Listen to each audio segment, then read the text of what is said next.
We are back for another episode of the Construction Mentor Podcast. My name is Ike. I am your host. You can follow me on Instagram, TikTok, YouTube at the Construction Mentor. Now, a few episodes ago, we were talking about AI and the effect that it's going to have on construction today, 10 years, 20 years in the future. One of the notions that we covered was this notion that 3D printing is going to eliminate jobs. And basically my response to that was, well, the way that it stands today, the only way that we can 3D print is with concrete. So what begs the question is, how available is concrete to meet the demand of the industry? And the real answer to that, go back and listen to that episode. Concrete is not available. There is a dwindling supply. We have different governments and authorities holding jurisdiction, restricting the extraction of sand to create concrete because it is eroding our beaches and yada, yada, right? So the question is that if we are not going to be building with steel and concrete, what are we going to build with? And the answer for that, if you do just a little bit of research on the industry, there is a huge push to go with what's called mass timber, basically building large structures out of wood instead of steel and concrete. Now, before we get into the nuts and bolts of mass timber, what it is, and get people maybe a little bit excited about it, I want to point something out. There's two things that I want to address in this episode. Number one is, what is mass timber?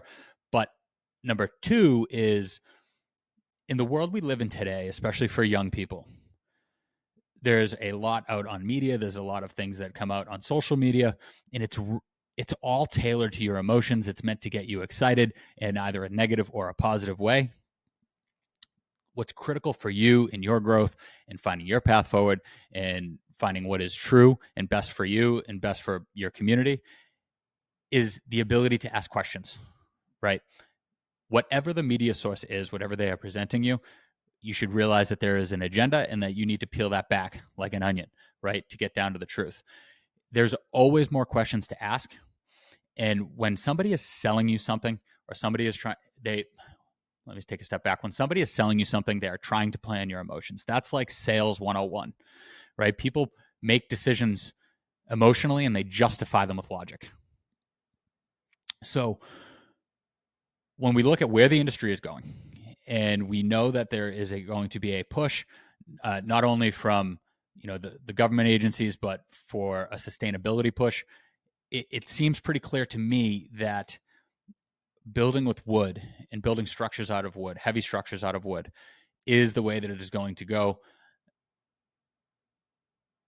And you need to be able to take a step back and say, whoa, what are the questions? What are you not telling me? What do I need to know to make decisions regarding this material, regarding this building method, regarding this design strategy going forward, right? So it's always about the questions that you ask.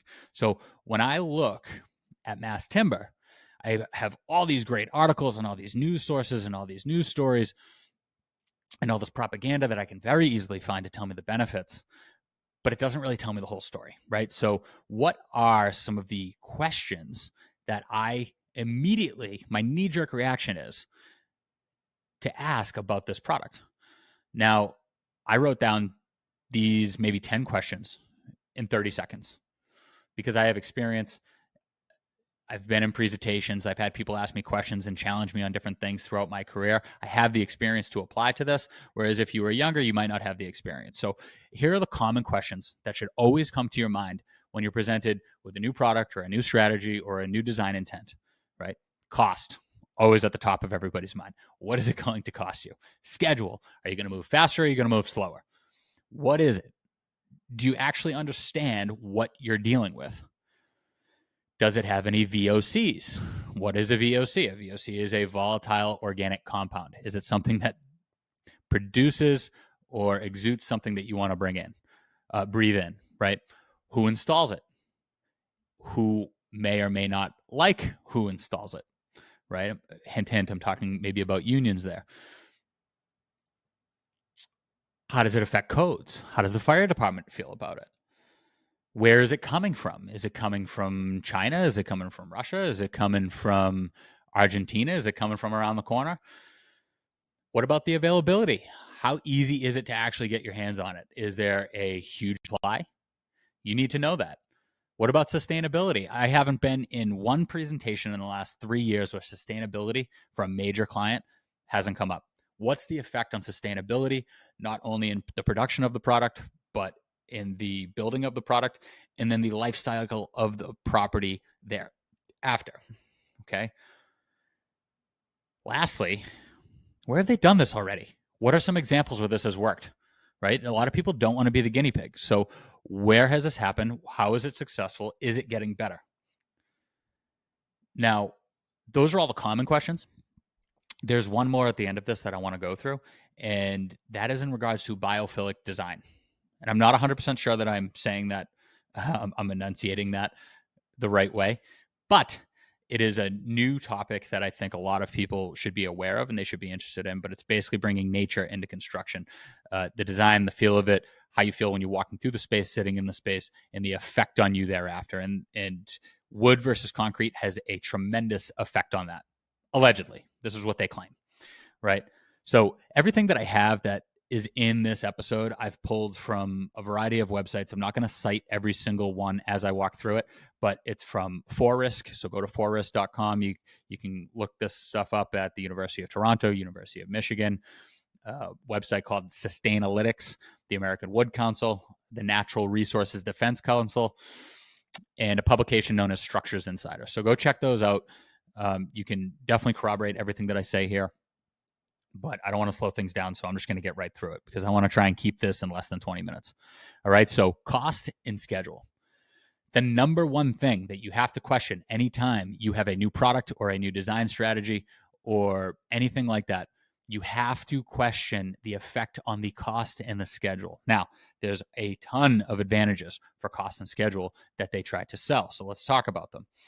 Number one would be the workforce. The claim is, depending on the publication, that the amount of labor needed to install mass timber or wood structure versus concrete and steel structure is at least 25% less. Some claim that it's about 50% less.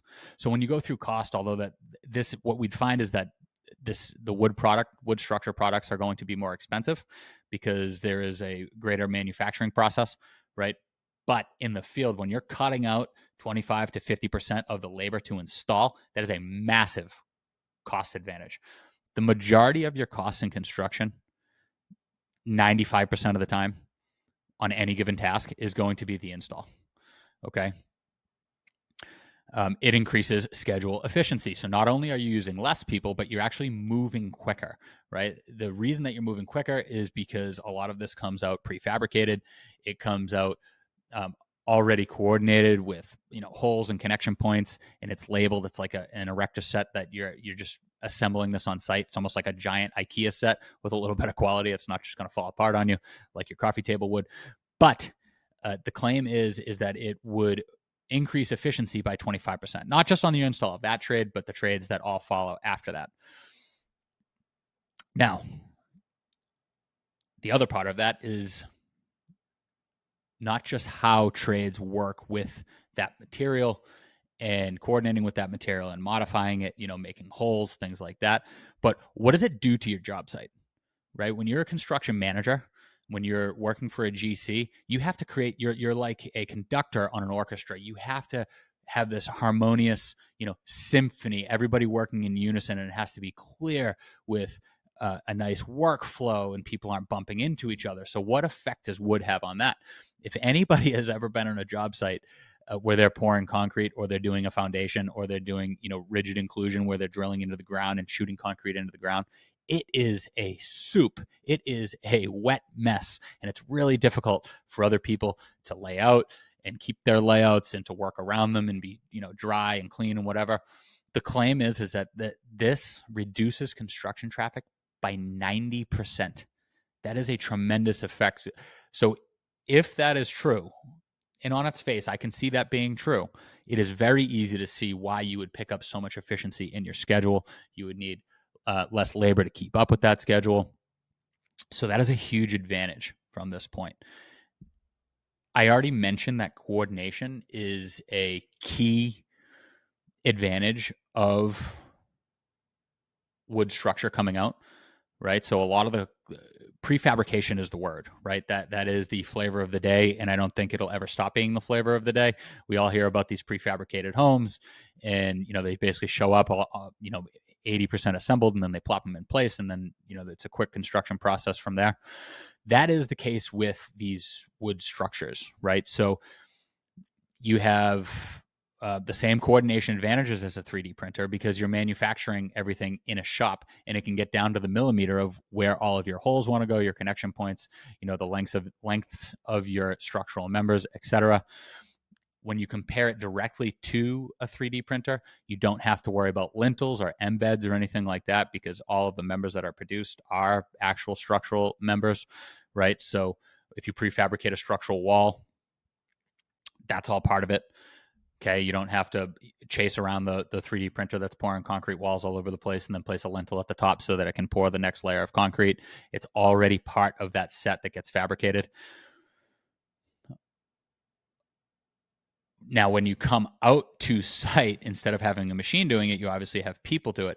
And like I said, when this comes out like an IKEA set, everything is color coded and labeled. So there's obviously a learning process. And I think when you talk about examples of where this has happened, the more that people do this, the better that they're going to get at it. Right? If you've never put together your own coffee table and you're looking at instructions, you might find it to be very difficult and confusing. Whereas if you've moved to a couple different places or you've put together a few pieces of furniture together, you kind of get it, right? And you get a little bit better at it every time. It's not going to take you 2 hours every time. If you do it often enough, it might take you a half hour. So the same thing is going to apply here as time goes on. When the structure's in place, then we have to think about other trades coming in. We already said that we have cores in place, but what's it like to drill and to hang in to this material? If anybody's ever been on a job site and they've seen an electrician or a sprinkler fitter or an HVAC guy, they have to hammer drill into the deck, into the concrete, just to hang any of their equipment. So what does that mean? What do you think is easier to drill into and to hang from? A steel deck in concrete or wood? Kind of a no-brainer, right? So it's an easier lift from that standpoint for other trades to then go in and install around. And again, it's a fraction of the cleanup. You just don't have as much of a mess on the job site to keep up with. Now, the disadvantages are very short, but from a cost and schedule perspective, but let's talk about them. 10% higher material costs. That should be very easy to justify. This should pay for itself in the efficiency and labor. We already discussed that. Now, there can be a higher architectural design / cost. What I would say to that is the more money you spend on a project in pre-construction, whether it's a detailed design or planning, the less money and the less time a project is going to take you. I'll say that again. The more money and time you spend in design and pre-construction, the less time and money it will take you to complete that project. The less money and time that you spend at the beginning of a project, you're going to run over your budget, you're going to run over your schedule, nobody's going to be happy, and a lot of finger pointing is going to go on, big time blame game, right? So for me, I would always advise somebody that if you're paying more in the design for something, you should be able to anticipate and justify the spend of that over the lifetime of that project or over the life cycle of that project, right? Now, higher material transportation costs. Now, this is debatable because when you look at some publications, they would say, oh, wood is lighter than concrete. Wood is lighter than steel. Obviously, it's cheaper, therefore, to transport. However, where's it coming from? Okay, if you look at one of these examples that we have down here, there was a job in Wisconsin. They couldn't get the wood. They had to go to Austria. It is going to be cheaper to get steel from Pittsburgh than it would be to get wood from Austria, right? And if you want to talk about carbon footprint and that cost to transportation, then I am sure that planes, trains, and automobiles from Pittsburgh versus Austria in Eastern Europe, the impact on the environment from a CO2 perspective is much lighter from Pittsburgh, right?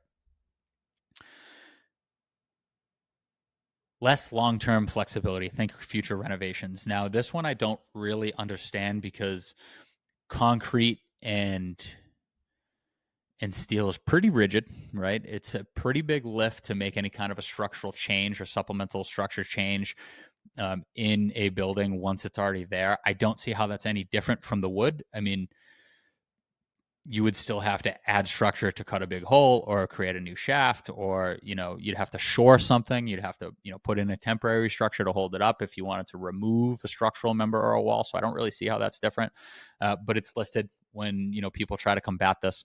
So and again, when people try to combat something on the internet, a new product or a new design or a new strategy, think about their intent. Where are they coming from?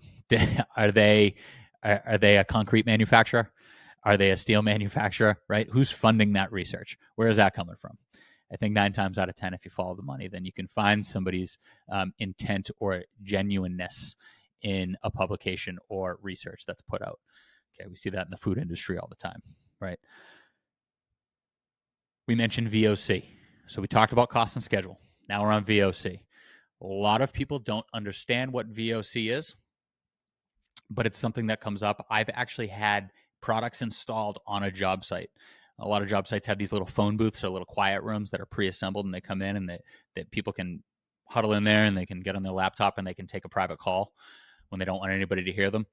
I actually had one of those removed from my job site because of the formaldehyde content that they found inside of it. So basically people were sitting in these tiny little boxes breathing in formaldehyde. If you don't know what formaldehyde is, that is what they embalm you with or pump you with after you die to preserve you. Okay, it's not meant for you really while you're living. So the VOC content in this is exactly that. It's going to be formaldehyde. And the reason that it is formaldehyde is because when you look at, and we're gonna talk about what exactly these structural members are made of, mass timber is made of, and it's a lot of compressed wood mixed with glue. Okay, so obviously we don't want to breathe in glue. So when we talk about VOC content, you can find that in carpet tile and paint and really any kind of a finished product. It is going to release VOCs over time. So when we talk about this wood, what VOCs is it going to release over time after we install it? Are we going to be breathing it in? What about the people that are making it? Okay, so when we talk about that, there are low levels of formaldehyde. You can ingest low levels of formaldehyde, at least according to all the research and all the industry standards. As a human, plants and other things do release these things too, but it has to be in a small quantity. So in the United States, the production of this material, if you're working in one of these mass timber plants, they have to make sure that VOC content is below a safe standard, right? Or below the maximum standard to keep it safe for people. And then afterwards, they also have the VOC content to release. And the long and short of it is that there are standards, and the VOC content is very low and does not affect the occupants or the air quality in a building thereafter. Okay, so VOC, understand what that is. And when you're looking at your submittals for any kind of a product that you install on your projects in the future, always look for that. Always be aware of it, because it might come up and it should be something that you are aware of, especially if you're an architect or an engineer and you're making a specification that you're putting into a drawing or a spec book or something like that, right? So what is it other than glue? What is mass timber? For you wood junkies out there, if you exist, it doesn't really get my blood flowing, but Douglas fir, spruce pine fir, or western hemlock, those are the wood types that you typically see in mass timber or structural wood products. Now there's a bunch of different types that you're going to see here. I'm going to breeze through these real fast. There's glulam, which is typically what you use for roofs. But what glulam is it's 2x4s that are usually pressed together. You can curve them, you can arch them, you can taper them.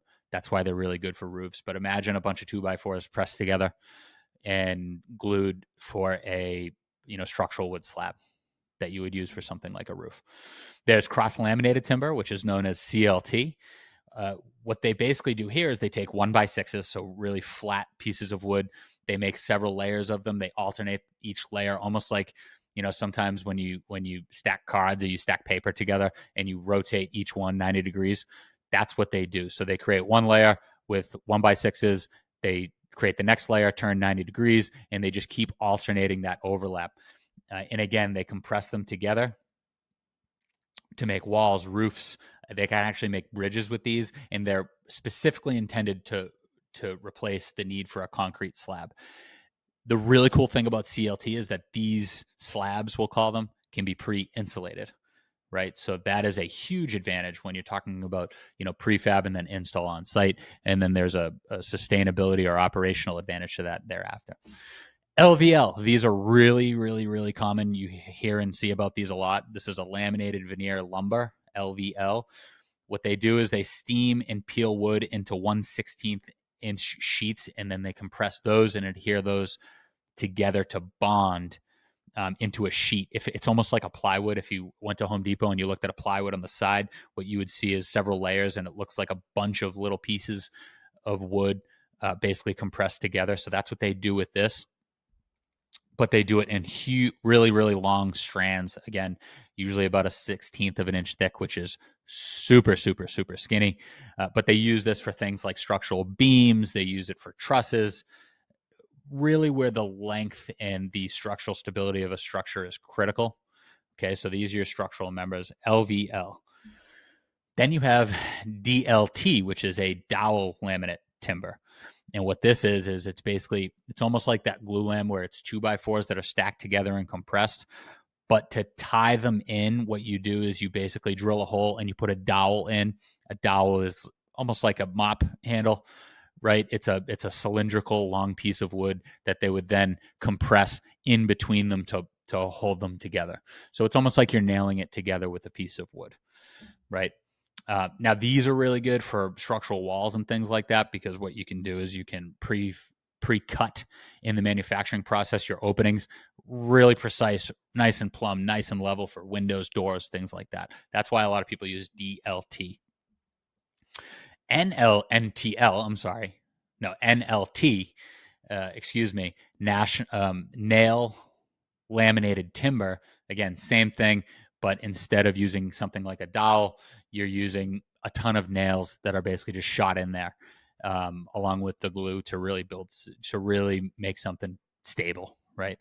And then you have parallel strand lumber, or PSL.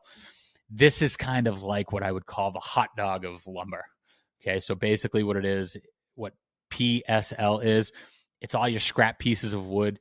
And from a sustainability and a cost perspective in the manufacturing side, this is a huge advantage because you're eliminating waste, right? You don't have to burn this. You don't have to throw it away. You're basically taking all that scrap meat, and you're stuffing it into a member and creating that sausage. You're creating that hot dog to create a structural member, right? So again, this is for long span beams, headers, columns, things like that. That's what a PSL, or a parallel strand lumber, is. So those are the different kinds, right? So we understand now the cost advantages and disadvantages on a project and on its schedule. We understand the VOC content, right? How that affects the air in production and in the building process and in the life cycle of a structure thereafter. We understand what it is, right?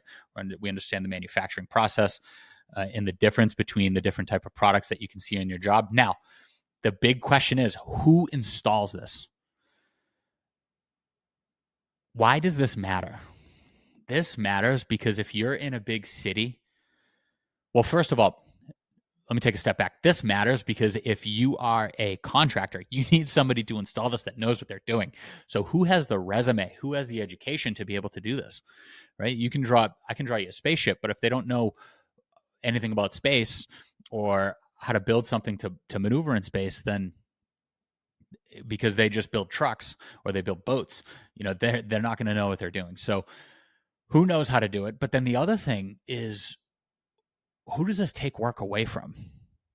If you're in a big city and it's a big union city like a Boston or New York or Chicago, and I talk about this all the time, you just took work away from the structural steel people, the iron workers, and from the concrete guys, right? So they're not going to be happy about that. What are they going to do to stop that if the work is taken away from them? And what we find is, depending on the city, these guys might do the concrete, at least the forms for the concrete. But the Brotherhood of Carpenters and Joiners, so the national organization or union for carpenters, they are the people that are going to do this. So the iron workers are losing work, and the carpenters are going to pick up work.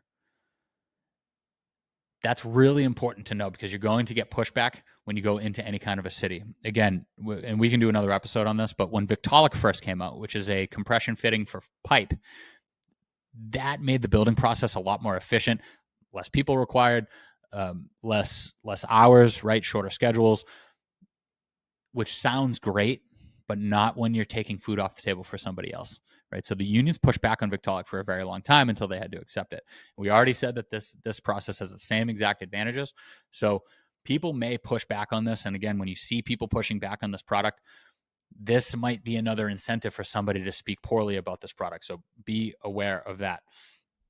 Now, other advantages of who installs this, there is less education required to do this than there is to become a welder or to become a steel erector, right? That's why those guys tend to make a little bit more money than the carpenters. So the benefit of that is to get somebody educated and up and running to do this, even if they don't have the experience, because we just said experience is really important. It's a relatively light lift. You can teach people to do this pretty quickly and pretty easily relative to other things, right? Now, we know who installs it. So carpenters out there, be excited because your workload is going to grow tremendously. Codes and fire. So how does this affect codes and fire? First of all, there's a limit to the height of buildings that you can put in a lot of these, that you can build this way, right? So we have skyscrapers in, New York and Chicago and Dubai and all these places that are, hundreds of stories high. The Freedom Tower is I think 1,776 feet high. You're not going to build that out of wood. The tallest one that I can find is 25 stories. I think the limit in many places for right now is about 6 to 10 stories. So there is a limit there. What people are really going to be concerned with is when you build a structure out of wood, what's the first thing that you think of? It's flammable, right? So there is a fire safety component to this that must be questioned. And from what I can tell, they've actually done a really good job at addressing that concern, overcoming that objection. What they've done is Mass Timber has tested burns for about 3 hours at 2,000 degrees. And it doesn't really burn like a 2x4 would. What happens is actually a nice char gets created on the outside of that structural member. And it's almost like an insulator. It prolongs the ability to withstand a fire before collapsing. So in order to account for that char, that layer of like burnt bark that happens, that prolongs that life in a situation of a fire, they've accounted for that in the sizing of their structural members. So whether that's an inch or 2 inches or whatever it is, they've added those dimensions to their structural members to maintain that stability, to maintain that integrity in the event of a fire, which is really, really, really smart and really encouraging. But that's why it's getting approved in so many places, because again, when you're in a design as an engineer or an architect, you have to be prepared to address these types of concerns. Or if you want to change the world and you want to come up with a new product, you have to be able to address life safety concerns at every single turn. Then comes everybody's favorite topic, sustainability. So what is the effect on sustainability? Because the knee-jerk reaction that most people have when they hear about wood is they're going to cut down trees. Trees are good for the environment. Cutting them down is bad. So what does that mean, right? So first of all, what I would say is the alternative is steel and concrete, right? Steel and concrete aren't renewable sources. There's only so much dirt and sand and gravel on the planet. That's why when we keep pulling it from the ocean, our beaches are eroding.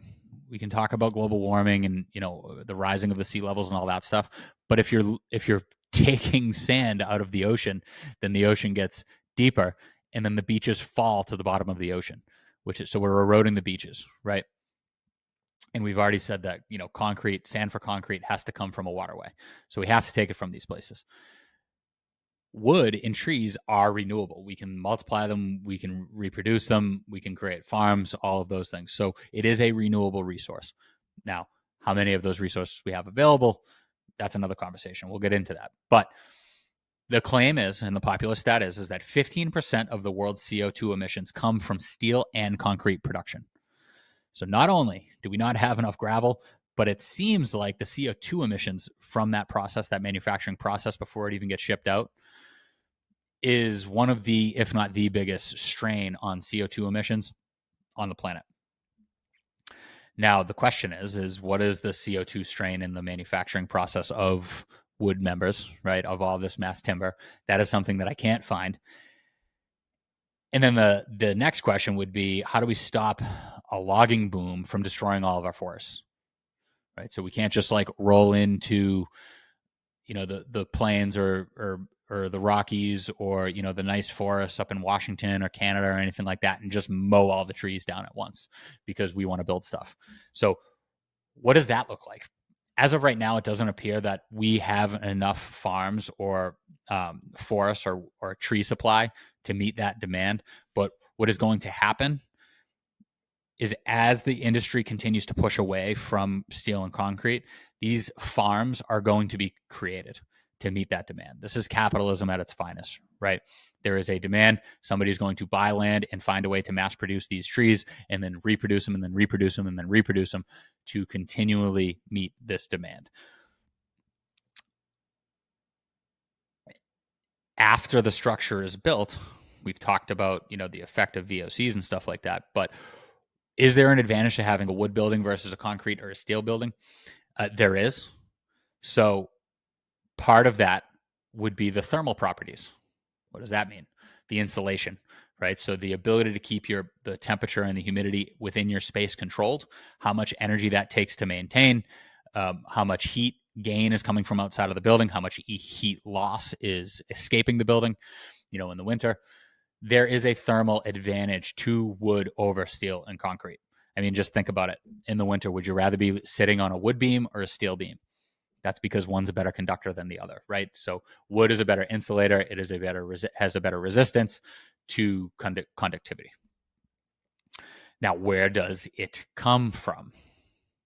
According to Structures Insider, environmentalists worry that North America forests are not sufficiently protected to handle a stark uptick in demand. So that means that we don't have the farms and people are worried about destroying our natural forests just to get this product. So there's going to be resistance there. But what I think you'll find is that manufacturing areas and farms are going to start popping up all over the place. The Natural Resources Defense Council put out a report stating that the number of greenhouse gases that are being released by clear-cutting boreal forests in Canada might be incredibly undercounted. So in Canada, it seems that they're cutting down too many forests and too many trees. Now, already, I think if you look at a lot of the wood production, they have Canadian stamps on them. So a lot of our wood already comes from Canada. But again, when we're looking not just from a material costs perspective from shipping around the world, but also from a sustainability perspective, if you go get a LEED certification, one of the first things that you learn is that you have an incentive to source projects with material that are farmed or sourced close by, right? So when we look at some examples where some of these projects are happening, for instance, the Ascent Towers in Wisconsin, that wood came from Austria. The Walmart headquarters that is being built in Arkansas was produced and manufactured in Arkansas. So one of those is a great sustainable option for where it was sourced, and one of them is not. Obviously, within 100 miles in the same state is ideal. Eastern Europe, not ideal from a sustainability perspective. Now, there are 38 mass timber manufacturers in North America. I'm looking at a map right now that is provided by Forrisk. There's a handful, maybe 8 in Canada. Most are right on the border, so they can get it right over the border to us as soon as we need it. There's a cluster in the southeast, so eastern Texas, Arkansas, the Alabama, Georgia region, and then the biggest one outside of that would be the Oregon, Washington area, which isn't really a surprise considering the size and the amount of trees that they have up there. So it's a really good candidate, obviously. Where has this been done? Again, a lot of people don't want to be the guinea pig. So where exactly have these buildings been built and how many have been built? How popular is this getting? If you look over time, mass timber projects, 20 years ago, there was a handful. Every year it has grown exponentially from just a handful to over 800 projects in a year.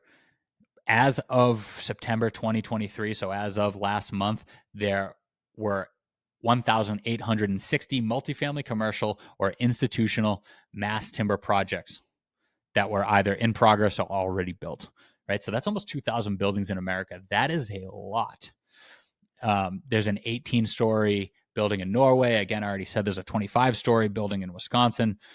The Portland International Airport renovation, that's a mass timber project. That's a $2 billion project. That's huge. There's a Jamestown redevelopment. There is a Walmart headquarters, right? 2.4 million square feet. That's a huge space. In Structureland, I mean, that may even be why they opened up a shop to produce mass timber in Arkansas. Right. So again, when I look at the map, not for where this is being manufactured, but I have another map up in front of me right now for clusters of where you see these projects in America. It's all over the place. Big cluster in the Northeast, big cluster in the Northwest, the Southwest, all through California, Texas, big in Florida. I mean, it's all over the map. You're seeing these pop up all over the place. And I think that is going to continue to grow because just like any other exponential curve, I mean, it's getting to the point where that curve is about to go vertical and you're going to see a boom. I think it's for all the reasons that we've already discussed. Now, lastly, this is a new topic, something that people probably haven't heard of, but what are biophilic properties? What do we mean by biophilic properties? This refers to the advantages of bringing nature into space. You don't find steel or concrete in nature, right? You don't walk outside, walk through the woods and run into a steel tree. Okay. So I guess the question is, and a light bulb should go off over your head, is, wow, okay, so what does that mean? Because we definitely feel more comfortable around water. We definitely find something tranquil and stress relieving about being in nature, in the trees or at the beach or whatever it is. So when I first heard about this, the first thing that popped in my mind was, oh, okay, we might have something here. That there might be some sense to this. And I know when I'm in a building, the buildings that I feel most comfortable in and that I enjoy being in have more of like an industrial rustic thing going on where it's a lot of wood beams and brick. Right, it's a little more primitive as opposed to your big, steel structure with glass and futuristic stuff like that. So there's three categories of biophilic properties. Number one is nature within the space. That's the direct presence of nature. So that's what you fill the space with, whether it's plants, animals, water, breeze, scents, light, shadows, natural elements. Right, this is kind of your decor. The second would be natural analogs. What does natural analogs mean? Now that's your actual building materials, right? So you have wood instead of steel. You have patterns or objects or colors that represent things from nature, okay? And then you have the nature of the space. Nature of the space is the third category, which would be the incorporation of spatial elements typically found in nature, such as big views, places of sensory refuge, like a quiet place, a safe space, different kind of safe space than I think a lot of people are talking about. And then a mild sense of risk. People like that. People like stepping stones or shallow ponds or things like that. It does something to people's anxiety and stress levels. So why do we want those things? Now, there's a lot of claims out there, and I haven't had a chance to get into the research or, challenge people's studies on this, which should always be done. But for this purpose, we're talking about the benefits of biophilic properties and just the notion that anecdotally, when I think about this in my mind, it makes sense, right? I like being around nature. Live plants. So this would be that first category. The presence of live plants on the interior of your building increases your air quality. Obviously, that's a good thing. We all like good air and we like to be around plants, which in turn, and we definitely know this from our lead education and our lead certifications. Again, I am a lead AP, BD plus C certified professional. And we all know that a better indoor air quality makes people more creative, makes people more productive by a factor of about 15%. So when you're a company and you're not even in construction, you obviously want your employees to be more productive and more creative, right? So there's that advantage there to these biophilic properties. There's proof that it relieves stress. You don't want your employees to be stressed out, obviously. I don't think that being overly stressed is good for anybody. I think there's a balance of stress, like we want a sense of urgency. But overall, being around water, being around a lot of light, being around clean air, these are things that relieve stress. It makes people feel more comfortable, have more energy. Obviously, we all want that in the workplace.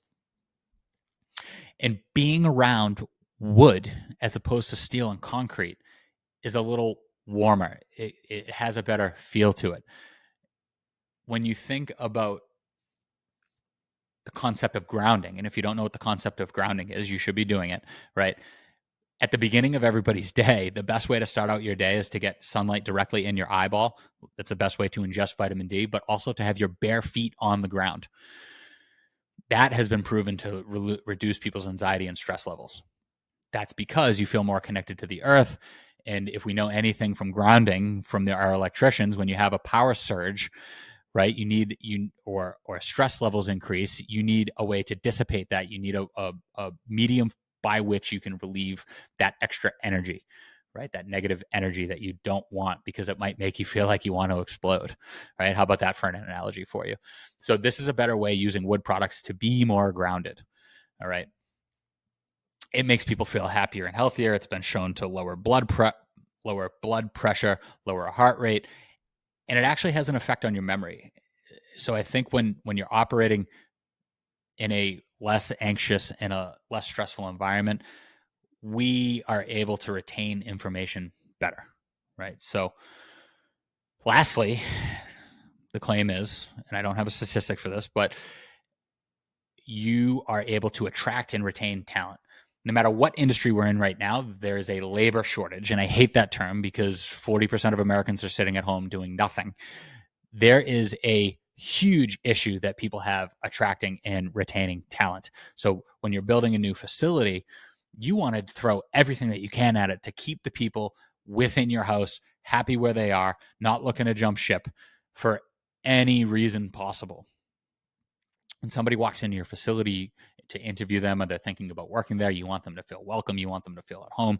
You want them to get a feeling like they want to work at this place.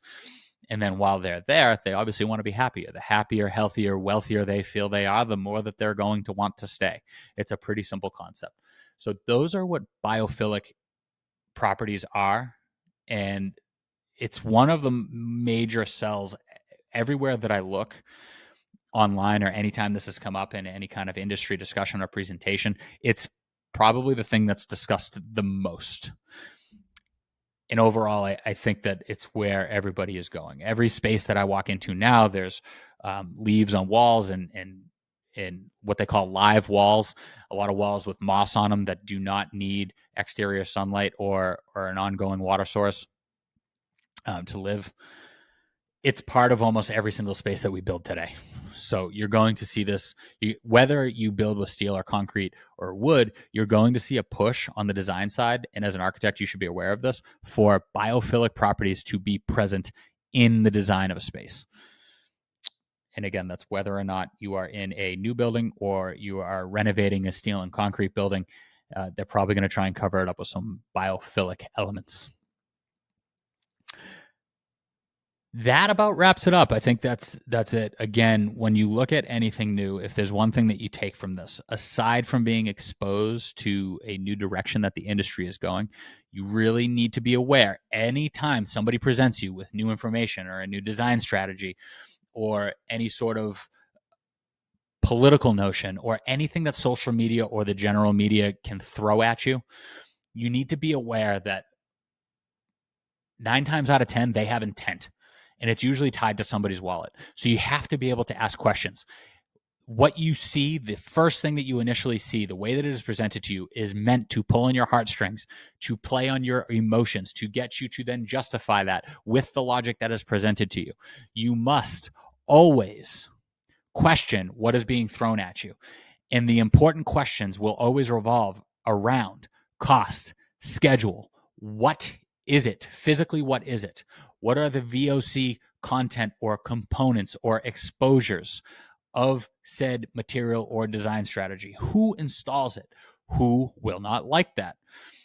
What are the code restrictions? What are the fire department restrictions or codes or concerns that apply to this? Where is it coming from? What is the availability? What is the effect on sustainability, not only in the manufacturing process, but the shipping process, and then the building process and assembly, and then the actual life cycle of a property thereafter? There's sustainability literally from cradle to grave in all of this. And then where have we done this already? Most people don't want to be the guinea pig. Where is it done? How is it going? Is it getting better every time around the block? And lastly, what is biophilic design? That is going to pop up in all of your conversations in the future. It is going to be a major part of this industry. And if you are pursuing a career, or you currently have a career, whether it's on the design side, the construction side, or the ownership side, this is going to be part of your conversations. And it will be the first impression for the occupant, the person that actually takes the space, operates in the space, and lives in the space. So all that hard work for months and years ahead in the design, 95% of that they won't see. They won't see the HVAC or really think much of it, but they will remember how the space feels in their first interaction and in every day after that. I hope you liked this episode. I hope you found it valuable. Again, you can follow me on Instagram, YouTube, TikTok. I had to think about that for a second, at The Construction Mentor. You can also go to constructionmentor.org.